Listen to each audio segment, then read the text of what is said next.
Brandon Aiyuk wants out of San Francisco, and at this point, that much is clear. But despite all the trade rumors, public frustration, and calls for his release, the 49ers aren't budging. In fact, the organization has reportedly made it clear why they'll never simply let Aiyuk walk away. And their reason is shocking. Let me break it down. It's no longer a question of if the San Francisco 49ers will move on from Brandon Aiyuk. It's when it will become official. At the end of season press conference, Niners general manager John Lynch confirmed what had been obvious for months. Aiyuk will not return to the only NFL team he has ever known. I think it's safe to say that he's played his last snap with the Niners, Lynch said. And yet, here we are, months later, and the man is still under contract in San Francisco. Still on the reserve list, still nowhere near a 49ers practice field. While in limbo, Aiyuk started voicing his frustration toward the 49ers on social media. In early June, he spoke out publicly for the first time, calling the 49ers dumb and stupid for paying him, and suggesting the team was scared to release him because of how he might play for another franchise. And not once, twice. Aiyuk posted a video calling the Niners stupid for paying him. His next dispatch came after an initial posting where he called the 49ers little-ass boys who needed to stop running from the bill. Then came the punchline. They mad that they paid me $50 million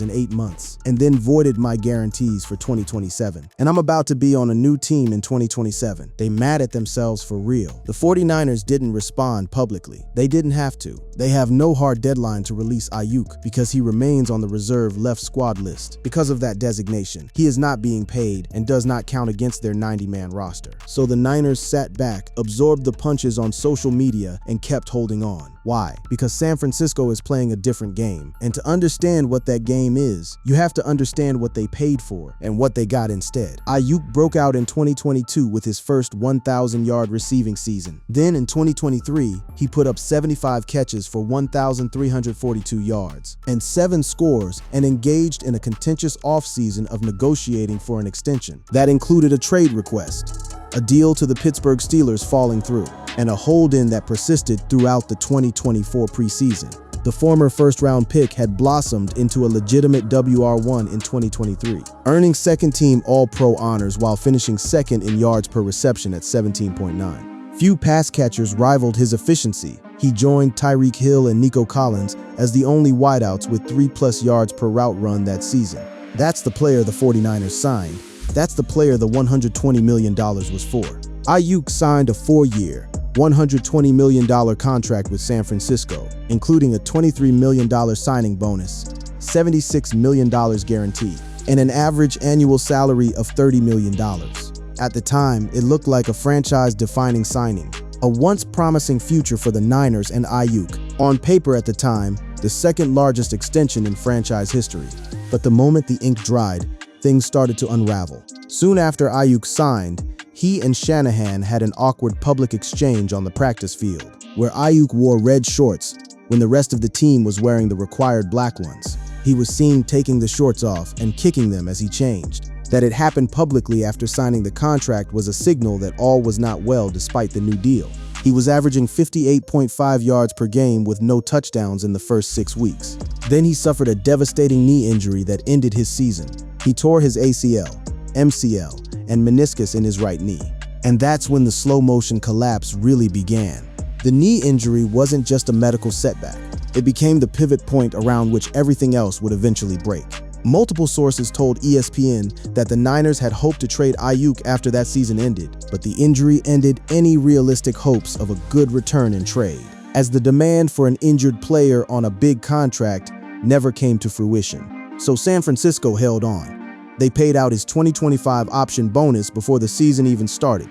Most of the receiver's 2025 pay came via a $22.85 million option bonus that the team paid out before the season began.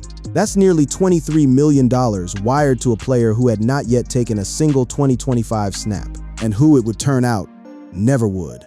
Coach Kyle Shanahan said in August that Aiyuk could possibly return as soon as October, but the receiver was never reactivated by the team. The weeks ticked by. Initially a frequent and visible observer on the 49ers practice field, he withdrew from the public eye. As the 2025 season progressed, the team gave him space.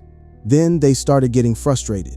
Then, the moment that made everyone in the NFL stop and look twice. Aiyuk's $24.935 million roster bonus for 2026 became guaranteed on April 1, 2025. But problems surfaced again as he skipped multiple rehab sessions in the offseason. That boiled over in July when the 49ers voided the roughly $27 million in guarantees his contract contained for 2026. Shanahan said in late November that in his more than 20 years of coaching, he had never been in a situation where a player's contract was voided. That tells you everything. This wasn't normal procedure. This was a franchise drawing a hard line in a way they had never done before. Voiding a guarantee in a contract is a lot easier said than done. For the team to be adamant about doing so and the player to not dispute the action means it's fair to assume that multiple contract breach violations occurred. Aiyuk instructed the NFL Players Association not to file a grievance on his behalf. He just let it happen. No fight, no legal challenge, no public statement, at least not yet. And then he went completely quiet. Around that same time, Aiyuk stopped showing up altogether and, according to Shanahan, cut off communications with anyone in the building. I'd say it officially stopped for me when the last time I tried to get a hold of him and couldn't, and then tried a couple more times and still couldn't, Shanahan said. A player under contract, with $120 million on paper, and his own head coach can't reach him by phone. George Kittle, who'd been Aiyuk's teammate for 5 years and one of his closest friends in the building, didn't hide how it hit him. At this point, it doesn't seem like he's coming back, so I try not to even think about it, Kittle said, because I love Brandon. He's one of my favorite teammates I've played with. We've had a lot of moments and memories together. That's the Brandon I remember. And if I think about how I wish he'd be here and stuff like that, that kind of just makes me sad. On December 13th, the 49ers placed Aiyuk on the reserve left team list, a designation generally used for players who intend to retire or temporarily step away from football. That also ensured that he would not play at all in 2025. Assuming the end was now here, the Niners would have paid out $48.15 million for 7 games and 25 catches across 2 seasons. $50 million for 7 games. Here's where it gets complicated, and where the 49ers' explanation for why they won't simply release him starts to crystallize. On the surface, the question looks simple. You don't want him. He doesn't want to be there. So just cut him and move on, right? Wrong. And the reason why is buried deep in the financial machinery of how NFL contracts work. A machine that, in this case, is grinding the 49ers between 2 equally painful options. That $23 million signing bonus that was paid out in 2024 was spread over 5 seasons for salary cap purposes. 2 of those seasons have been accounted for, leaving 3/5 of the bonus cap still to be dealt with. Similarly, a $22.855 million option bonus in 2025 was spread out over 5 seasons. Only 1 of those seasons has been accounted for, leaving 4/5 still on the books.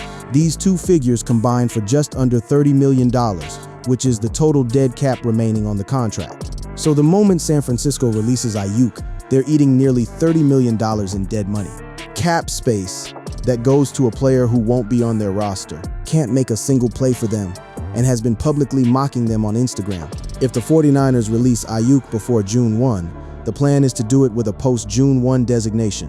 That would mean the nearly $30 million in dead money would be split up into $13.325 million in 2026 and $21.247 million in 2027. That's the best case version of a bad situation. Split the pain across 2 years instead of absorbing it all at once. It's still a gut punch, but it's a gut punch they can manage. Now, what about a trade? That's where the 49ers would much rather land. Instead of merely releasing him with a post-June 1 designation, which will save the 49ers $6.3 million against the cap, the team is hunting a trade on that same timeline. Trading him saves San Francisco the same amount of money, but it would bring a draft asset of some sort back in return. The problem: 2 rival executives told ESPN's Jeremy Fowler that Aiyuk is simply untradeable right now, citing the knee issue, a full year without playing, and his highly publicized lack of communication with the 49ers and his contract as reasons. Offers including picks in the first few rounds, like what teams were willing to give before he signed his extension, have long since disappeared. In situations like this, a late-round pick swap is often the solution, but the Niners can't even do that in this year's draft because they don't own any picks beyond the 4th round. So they're stuck. Release him and absorb the dead money. or hold on. Keep him on the reserve list. Because of that designation, he is not being paid and does not count against their 90-man roster. And pray that some receiver-starved team gets desperate enough post-draft to make a phone call. Lynch was openly dangling the line. Like I said earlier, I think it's the prudent thing to do, Lynch said of holding on to Aiyuk for now. He's an extremely talented player. He's been an extremely effective player in our league. The situation didn't work itself out here. That's not to say that it can't be rekindled somewhere else. We'd be happy to do something with anyone if the opportunity presented itself. Translation, someone call us, please. Nobody did. While the 49ers sat quietly waiting for a trade partner that never showed up, Aiyuk decided to stop waiting quietly too. In a video posted to Instagram, Aiyuk spoke for about a minute and a half, paired with a caption that read, "If you scared, just say dat." He spent most of that time describing an unspecified entity as little boys and female dogs who are afraid. He never explicitly mentioned the 49ers by name, but a logical interpretation of the video is that he believed the team was afraid to release him because he could land elsewhere and eventually make them regret it. Then came the second video, and this time he was far more direct. They mad cause they stupid. They dumb. They mad that they paid me $50 million in 8 months and then voided my guarantees for 2027, and I'm about to be on a new team in 2027. They mad at themselves for real. They acting like they mad at me, but they stupid ass mad at themselves. Then came the ask. Direct, specific, shameless. Aiyuk continued his push to become a member of the Commanders, saying in a video posted to Instagram that if the 49ers release him, he will sign with Washington tomorrow. "Tell them boys cut me today and I'll sign with the Commanders tomorrow," Aiyuk said on social media. The Commanders connection runs deep. Quarterback Jayden Daniels played with Aiyuk at Arizona State in 2019, and Commanders general manager Adam Peters worked in the 49ers front office. When they drafted Aiyuk, look for Daniels to lobby for the acquisition of his close friend. The two were teammates at Arizona State. The Commanders were Aiyuk's preferred destination, even when he asked for a trade back in 2024. NFL Network's Ian Rappaport laid out the dynamic clearly. First of all, here's what the San Francisco 49ers would like. They have his rights. He's not due any guaranteed money because he forfeited that by not showing up to his rehab. So, they would like to trade him, probably to the Commanders, with his old friend Jayden Daniels and an organization that obviously knows him well. What the Commanders would like to do is sign him without having to trade him. We're in a situation where nobody wants to move at all. They're all staring at each other. There's really no deadline to make a move at all. So until and unless everyone gets tired of Brandon Aiyuk sending Instagram messages, this is going to be a storyline that takes us through the summer. And then, because apparently this story didn't have enough chaos baked in, an arrest warrant was issued for Aiyuk by the Santa Clara County District Attorney's Office for a misdemeanor traffic violation. The warrant, issued for exhibition of speed, stems from a video he posted in December, showing him driving at speeds upward of 100 miles per hour near the 49ers' home field of Levi's Stadium. It's been widely known throughout the league for some time that Aiyuk had no future with the 49ers, and any attempts to land anything for him have been undermined by his off-field behavior, including filming himself driving erratically and going well over the speed limit. So now the 49ers are holding a player who is insulting them publicly, demanding to go to a specific team publicly, and who has a warrant out for his arrest, and they still won't release him. That's how bad the financial math is. The ending is now in view. The San Francisco 49ers are ready to move on from Brandon Aiyuk. The team plans to release him, NFL insider Jason LaCanfora reported, citing multiple league sources. The 49ers want the situation resolved before training camp opens in late July, and given Aiyuk's limited trade market, his release is the most likely end to the multi-year saga. Players are due to report to the facility on July 25. On that date or shortly after, the 49ers most likely will release Aiyuk, according to ESPN's Adam Schefter, and he'll be free to sign with the Washington Commanders. "What I think happens here," Schefter said, "I would imagine when the 49ers get back and reconvene for training camp, right around then, I would think they will wind up releasing Brandon Aiyuk, just flat out cutting him. At that point, Brandon Aiyuk will be a free agent, and then we will see what type of impact his social media posts have had. Because here's the thing, While everyone has been watching Aiyuk call the 49ers stupid, there's a real question sitting underneath all the noise. Is he going to be any good? It's always tough to evaluate how players that go through unique situations like this are viewed on the open market, but generally speaking, it seems fair to assume that Aiyuk won't be looked at as a top-tier, multi-year guarantee option in free agency. Some estimates suggest the 28-year-old could find his way into roughly a $14 million salary in the right situation. Teams would likely want to load up his salary with performance and playing time-based incentives to ensure they're protected. From the situation that just unfolded in San Francisco, prove-it deal. Short leash. Show us the knee works. Show us you still want to play football. One longtime NFL executive told La Canfora, "I think they're finally done with him," adding that his own team would pass on Aiyuk even at the veteran minimum. We don't need that here. That's a brutal take, but it's also not the universal opinion, because there is a version of this story where Aiyuk shows up healthy and hungry in Washington, or wherever he lands, and reminds the league what he looked like in 2023. If his knee is compromised and he complains as soon as he doesn't get the ball, the 49ers will be vindicated. But if he produces and is a good teammate, then the 49ers will have tons of explaining to do. And that right there is the real reason San Francisco never wanted to release him. It was never about the dead cap money alone. You've got to do what's right for the Niners, and you're not trying to hook up any other team as fast as you possibly can, Shanahan said. They don't want to hand a desperate contender, a former second-team All-Pro at a discount, only to watch him torch them in Week 6. Some believe the 49ers are doing everything they can to delay Aiyuk's integration into the Commanders' offense, particularly given they face Washington in Week 6. The leverage they're playing with isn't money. It's time.